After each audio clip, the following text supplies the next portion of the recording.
देश भर में पहले चरण के चुनाव का मतदान हो चुका है और अभी 6 चरण के चुनाव में मतदान बाकी है। लेकिन गुजरात के सूरत में एक भी वोट डाले बगैर भारतीय जनता पार्टी के भाजपा उम्मीदवार मुकेश दलाल को विजयी घोषित कर दिया गया है।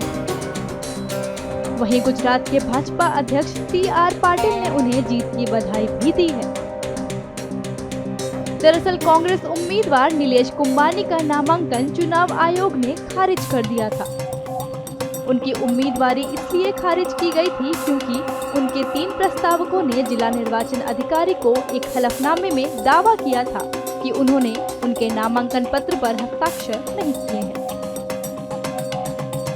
इसके बाद चुनाव आयोग ने नीलेश कुंबानी को रविवार तक अपना पक्ष रखने के लिए कहा था, जिसके बाद चुनाव आयोग ने उनका पक्ष जानने और संतुष्टि न होने के बाद उनके नामांकन पत्र को खारिज कर दिया।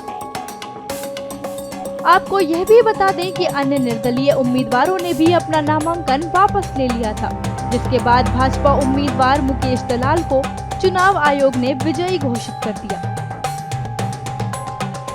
उन्होंने इस पर बोलते हुए कहा कि मेरा विजय के साथ पहला कमल खिला है, जिससे मैं PM मोदी को समर्पित करता हूँ। हम लोग विकसित भारत के लिए मत मांग रहे थे। हम लोग नरेंद्र भाई मोदी साहब के काम पर मत मांग रहे थे। आज गुजरात में, सूरत में, देश में पहला कमल खिला है।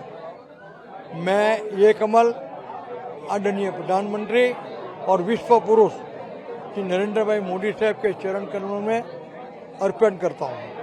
किस प्रकार की ये पूरी घटना बनी जब आपको चुनाव ही नहीं लड़ना पड़ा और आप ऐसे जीत गए? क्या रहा पूरा घटनाक्रम? घटनाक्रम में क्या है, कांग्रेस का फॉर्म रिजेक्ट हुआ और बाकी जो उम्मीदवार थे इन्होंने नरेंद्र भाई मोदी साहब का जो विकसित भारत की जो कल्पना है इनको साथ देकर अपना फॉर्म विड्रॉ कर लिया। बस यही चीज है। आप क्या कहेंगे? भाजपा बार बार कहती रही कि हम देश को कांग्रेस मुक्त बनाएंगे और आज सूरत एक ऐसी लोकसभा सीट है जहां पर ना पार्षद है, ना विधायक है और अब सांसद भी नहीं। क्या रहा मुद्दा? अब क्या इसकी शुरुआत जो हुई है पूरे देश में सफल रहेगा? भारतीय जनता पार्टी कांग्रेस को, देश को कांग्रेस मुक्त बनाना चाहती है और इनकी शुरुआत सूरत सिटी ने बहुत पहले कर दी थी। पार्षद 0, MLA 0, MP 0 और अब तो उम्मीदवार भी 0। वहीं कांग्रेस नेता जयराम रमेश ने सोशल मीडिया प्लेटफॉर्म X पर लिखते हुए भाजपा पर मैच फिक्सिंग का आरोप लगाया।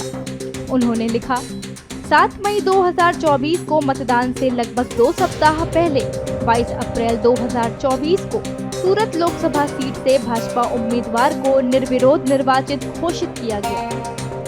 मोदी के अन्य काल में MSME मालिकों और व्यवसायियों के संकट और गुस्से ने भाजपा को इतनी बुरी तरह डरा दिया है कि वे सूरत लोकसभा को मैच फिक्स करने का प्रयास कर रहे हैं, जिसे उन्होंने 1984 के लोकसभा चुनावों के बाद से लगातार जीता है। हमारा चुनाव, हमारा लोकतंत्र, बाबा साहेब अम्बेडकर का संविधान सभी एक पीढ़ीगत खतरे में है। ये हमारे जीवन काल का सबसे महत्वपूर्ण चुनाव है। गुजरात में कांग्रेस और आम आदमी पार्टी गठबंधन कर चुनाव लड़ रहे हैं। कांग्रेस ने 26 में से 24 सीटों पर उम्मीदवार उतारे हैं, जबकि आप भावनगर और भरूच से चुनाव लड़ रही है। गुजरात में लोकसभा चुनाव के तीसरे चरण में 7 मई को मतदान होगा।